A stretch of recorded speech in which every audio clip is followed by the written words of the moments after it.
Hi, everybody. Good morning or good afternoon, depending on where you are. It's great to see a lot of faces here on Zoom. Feels like we're testing Zoom's limits with so many people having their camera on. Yeah, my name is Christoph Janz. I'm a founding partner at Point 9 Capital, and I'm excited to talk to you today about what we think it takes to raise capital in 2021 based on especially things that we've seen in the last year or last couple of months, and where we're trying to extrapolate a bit from that. Really quick introduction. If you haven't heard about us yet, we're an early stage venture capital firm. We're focused on B2B SaaS and B2B marketplaces based in Europe, but we are very geo-agnostic and invest in early stage companies all over Europe, but also in the US and Canada and in other places. And we've been lucky enough to have been amongst the first investors in companies like Algolia and Contentful, Typeform, Loom, Zendesk, and many others. And you see some of the logos here on the screen. So what does it take to raise capital in 2021? I'll give you a sneak peek at what we call the SaaS funding napkin, which you might have seen before. And oops, sorry. And if there is still time, we can talk a bit about fundraising and fundraising tips. If we don't have enough time for enough Q&A during this session, we will hop over to Clubhouse right after this session. I realize not everybody might have an invitation to Clubhouse already, but maybe there are enough people in the group here who have a couple of spare invitations, so we'll hopefully be able to get everybody who is interested in continuing the conversation on Clubhouse onto the platform. So we asked this question before, starting in 2016. It started with a blog post, which then became first a virtual and then eventually a real physical paper-based napkin. It started out with a question, can we get the maybe quite complicated answer to this question on like the literal back of a napkin? And because that kind of guidance and simplicity resonated quite well with people, we kept doing it again in 2017 and 2018 and basically ever since. So we keep updating or we keep publishing an updated version of this napkin on an annual basis, and you might have seen the real thing at a SaaStr conference or other SaaS conferences. So for this year's napkin, we once again did a Typeform survey and asked a lot of founders and investors to give us data from financing rounds that they have done or seen. And the analysis that I'm going to present on the following pages is based on those submissions as well as data from our own portfolio. In total, we've got 74 financing rounds, like data points on 74 financing rounds from the last 12 months. And it's important to keep in mind that this is not a huge number.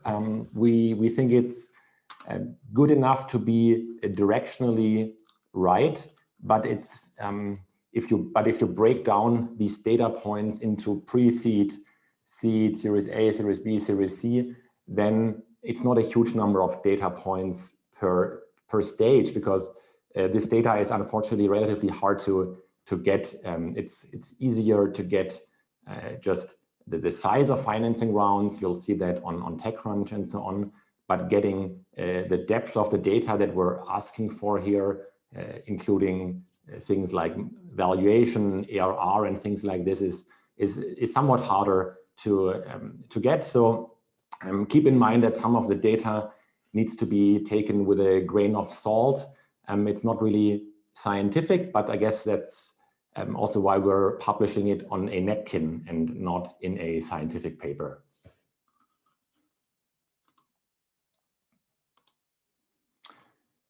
Okay, so let's start with the data for pre-seed rounds, and keep in mind that the labels are based on the labels chosen by the respondents. So there is a possibility that some people think of a pre-seed as something different than others. And this is just based on how the rounds were called by the people who participated in them, which is, I think, usually the best, at least the best guess here. So let's now look at the data. What you can see here are charts showing the round sizes, the pre-money valuations, and the ARR levels of these companies at or around the time when they raised their pre-seed round. And each of these blue bars represents one company or financing round respectively. So for pre-seed, we have about 10 data points, and the lighter blue line shows you the median. So you can see that as far as the round sizes are concerned, it's quite a wide range, starting with just a few $100,000 all the way up to close to 1.5 million. In terms of the valuation, if you disregard like this outlier here with a very low valuation, and this one here with a very high valuation, then the valuations are in a relatively narrow band. And in terms of ARR, you can see that some companies, not surprisingly for pre-seed, are not yet or have not yet been generating any revenue, whereas some other companies have been in the hundreds of thousands, and almost like one of them here, close to $1 million, I guess about $800,000 dollar ARR range. When we try to distill this further, we're mostly interested in what a typical round looks like. So we're less interested in the outliers. We're more interested in what most founders can expect and what kind of terms they can expect for a round like this. And therefore, for the purpose of updating the napkin or generating the data for the napkin, we usually disregard the outliers, like the first 15 percentiles and the last 15 percentiles, like from 0 to 15 and from 85 to 100. So we're usually focusing on this range, which represents about 70% of the data points, and then we round the numbers a little bit, and that gets us to a round size in the $300,000 to $1 million range, to a valuation in the 2.5 to 4.5 million range, and in terms of ARR to the $0 to $600,000 range. Okay, let's update the napkin. What you're seeing here on the screen is the original 2016 napkin, and I'm now going to live update this in preparation for the new napkin, which we're going to complete and release in the next couple of days. I will also in a couple of minutes give you some data points from the previous version of the napkin, which was based on 2019 data and released at the end of early in 2020. So we also have a more recent comparison. But now let's look at what the latest data looks like in comparison to the original 2016 data from about 5 years ago. You can see that the valuations as well as the amounts typically raised in a pre-seed financing have pretty much doubled, maybe almost tripled here, which is quite a dramatic change. In terms of ARR, we originally made the napkin based on MRR. We've meanwhile switched to ARR, so just keep that in mind. Originally, we noted 0 as the typical revenue for a pre-seed financing, but turns out that some of the companies, at least based on our latest data set here, actually had some revenue already. So what does it take to raise a pre-seed round? It's mostly about the team and the idea. Usually there is either nothing yet in terms of revenue or very little. It's usually pre-product market fit. So what investors really want to know at this very early stage is why you're convinced that you found a big problem that you are uniquely qualified to solve better than anybody else. So at this early stage, it's all about the story and being able to convey how you came up with this idea and what makes you believe that you found a gap in the market. So when we look at companies at these early stages and knowing that there is very little in terms of validation from the market, we always want to know how much work did the founders do before they decided to pursue this idea and not another idea. So this is what we at Point9, one of the things we at Point9 focus on when we look at pre-seed opportunities.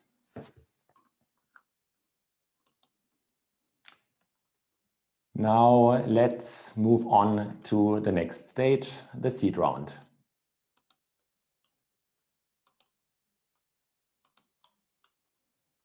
Again, here, each of these blue bars represents one company/financing round. And you can see that for the round size here, it's a pretty broad range. Like companies have raised everything from $1 million to close to $5 million at valuations in the millions, as well as like 10 to 20 million range. And then there is one outlier here that raised at more than 30 million at the seed stage, which is very impressive.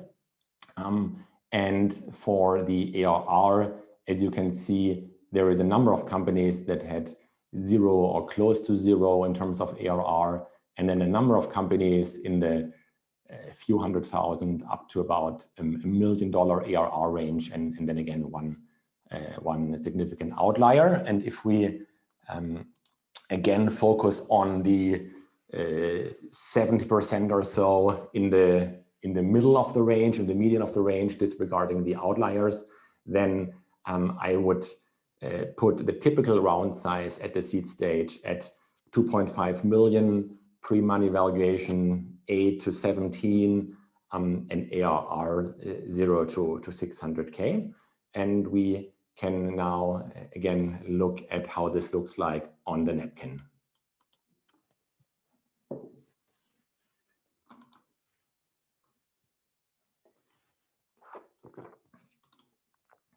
So as you can see here, the difference between 2016 and 2020/2021 is maybe even more pronounced than it was at the pre-seed stage. So whereas we saw round sizes in the $500,000 to 2.5 million range a couple of years ago, it's now very rare to see seed rounds in the hundreds of thousands or probably even $1 million. So that's probably like double to triple in just a couple of years. Similarly, valuations, we originally mentioned or noted the range as being 2 to 6 million, and now it's 8 to 17. So that's basically more than triple the valuation at a typical seed round. And in terms of the ARR or MRR, actually not that much has changed.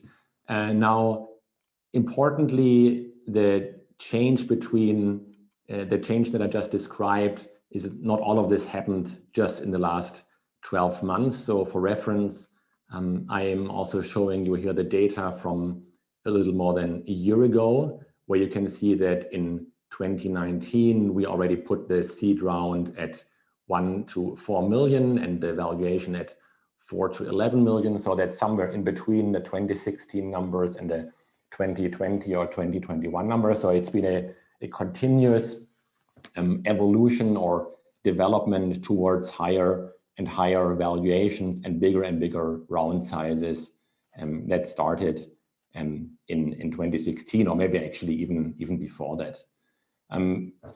Now, what does it take to raise a seed round? Like, what's the difference between pre-seed and seed?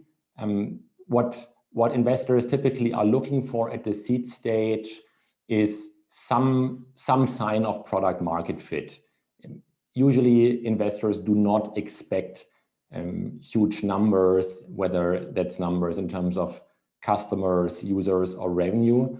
But what they and what at least we are looking for in a seed round is that there are some happy users that we can use as a proxy, and that can give us the confidence that product market fit is in the making, or that there is some product market fit, even at least for a very small subset of the market, for a small niche, which gives us the confidence that there is something that can be grown. And depending on the type of company, if it's an enterprise SaaS company, maybe you just have a couple of pilots or proof of concepts in the making, and you get some positive confirmation from these customers. And if it's on the SMB or more consumer side, you probably have a somewhat larger number of active users who might show promising engagement numbers.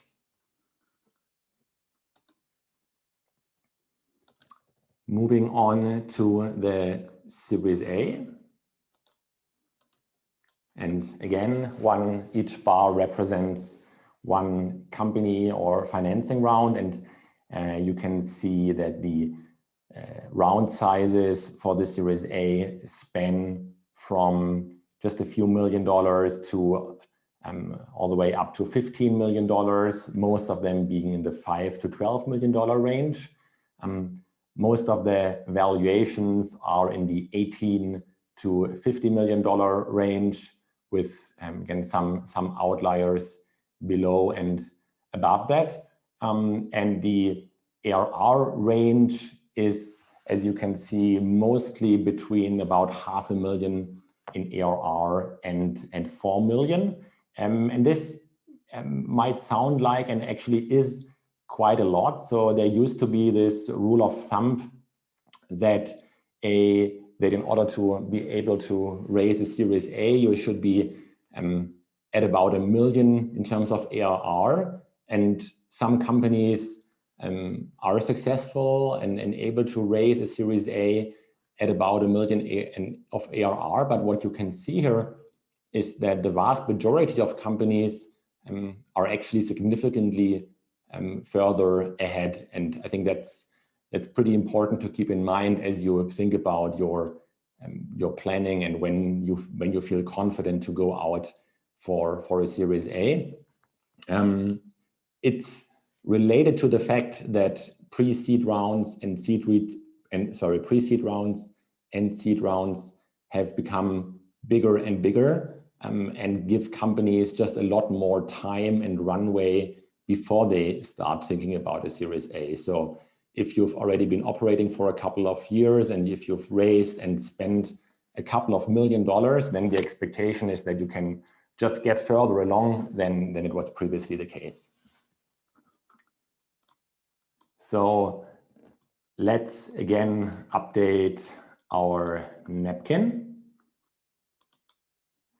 You can again see here the numbers in comparison to 2016, and you will see that the round sizes and valuations have gone up, although not quite as dramatically as they have at the seed stage. And if we compare it with the 2019 numbers, you can see that most of the increase has actually happened between 2016 and 2019, at least based on our data. And again, it's a limited data set. We need to take it with a grain of salt, but based on our data, we have not seen a huge difference between the last year and the year before that.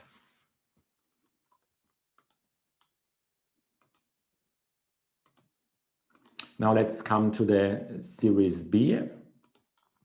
You know how this works by now. We're looking at the round size and the pre-money valuation and the ARR levels of these companies that have raised a Series B. And our takeaway from this data is that the round sizes are typically in the $18 to $50 million range. For the pre-money valuation, the range, as you can see, is very, very wide. And I think that is quite remarkable and something which we haven't seen a few years ago, that companies, and not only one, but actually that half of the companies here in this data set have raised their Series B north of $200 million in terms of the pre-money valuation. I think that's quite remarkable. It's also worth pointing out that these companies already had millions, and in most cases actually more than around 5 million of ARR. And again, this is also related to the fact that some of these companies have already previously raised larger A rounds than their counterparts of like a generation before. So we'll also update the napkin here. And here you can see a very substantial increase over the data from just a couple of years ago. And even just in comparison to the data from 2019, you can see just how much these amounts for round sizes and valuations have gone up. Maybe a couple of words about what investors are typically looking for at these stages, except for just the ARR number. In comparison to pre-seed or seed, and Series A just gets more and more quantitative at the Series B and Series C, because everything that you're doing tends to show up in the numbers. So whereas at the Series A, people will look at the numbers, but there are like many other important points that do not yet show up in the numbers. Like, have you already been able to make some good senior hires? What's the product velocity and so on? All of this typically shows in the numbers at the Series B and Series C stage. So investors will really look very deeply into your cohorts and into your CACs, your LTVs, and all of that.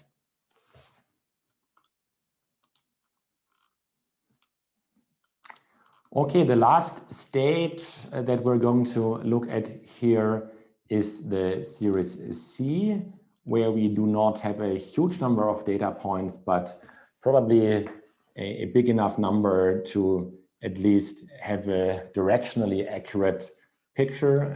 As you can see here, it's quite a large range with respect to round size, and even more so with respect to valuation. And that's, again, not something that is quite unusual. That was much more rare just a few years ago. So you can see that the range for a Series C was 35 million to 120 million, and that valuation range was 100 million to as much as 900 million. And there are two companies here on our chart that raised at $1 billion and $2 billion respectively.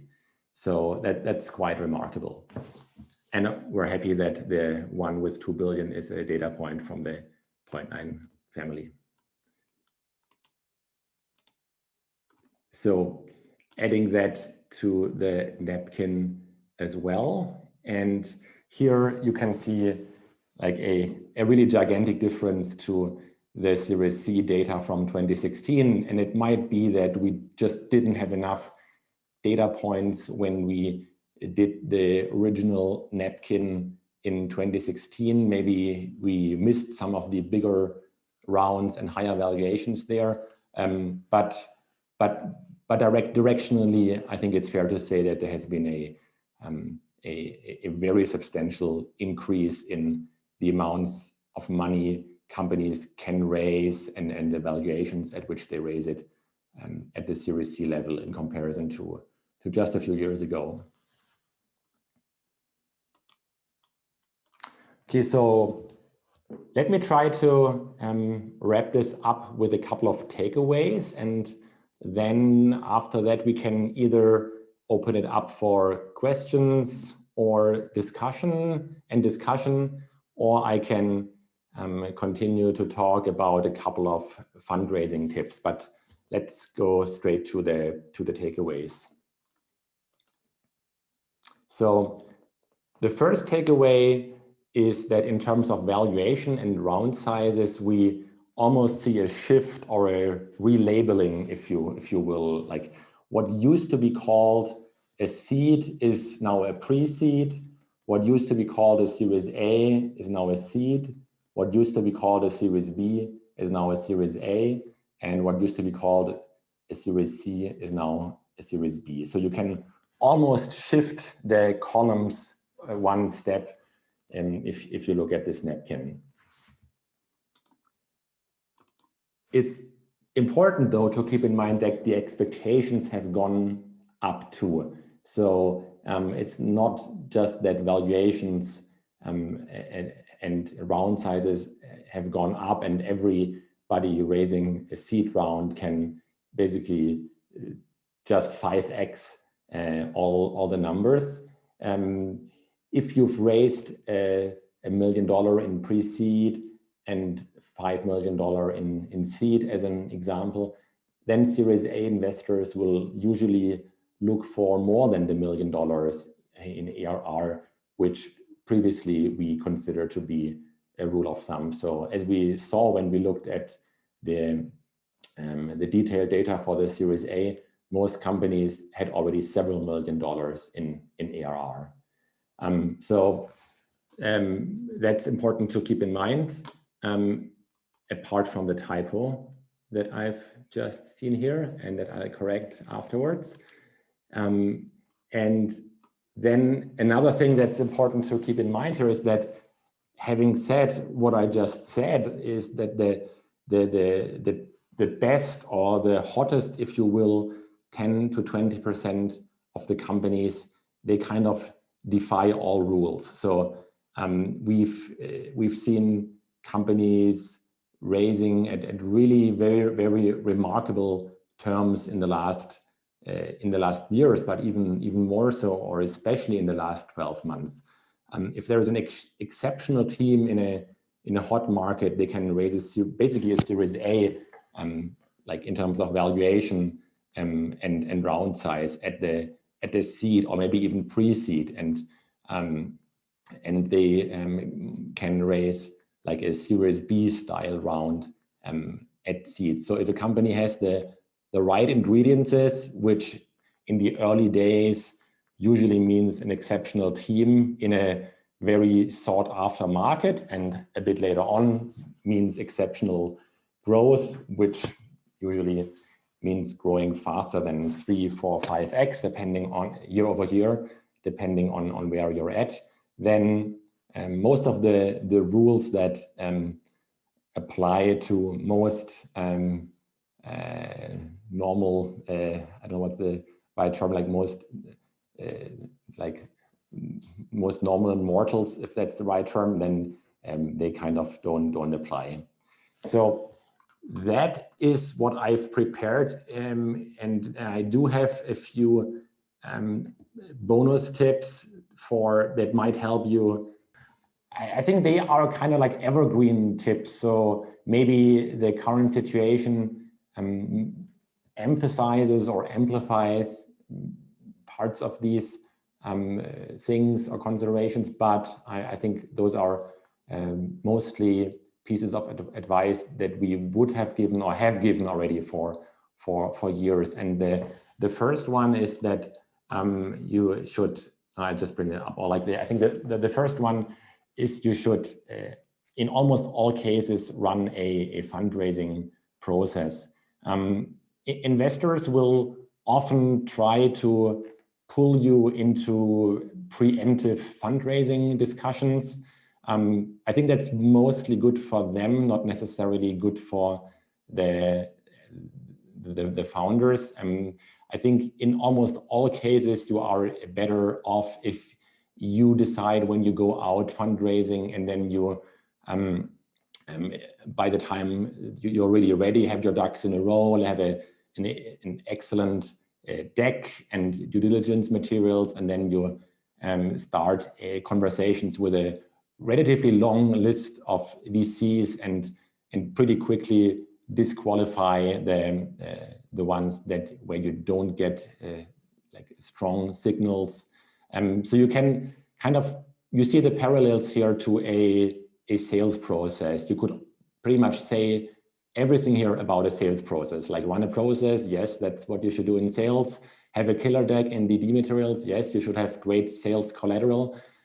Start with a long list and disqualify ruthlessly. Same for sales. You should have a big top of the funnel, but then qualify or unqualify strictly. And essentially, raising money from investors is a sales process, right? And there is no reason why you shouldn't treat it as such. It's always tempting to talk to investors outside of a process like this, and I'm not saying that it's always wrong, but in our experience, and we've really seen or helped companies raise, I don't know, dozens, maybe hundreds of Series A's and Series B's. It's almost always better if you as a founder can control the timing, and you talk to several investors in parallel, so that once you start to get to the finish line, you have several investors interested in the round, and you can also create some competitive pressure. Thank you, Caitlin, and thanks to the entire SaaStr team, as well as to everybody who was listening in or calling in here from various places in the world.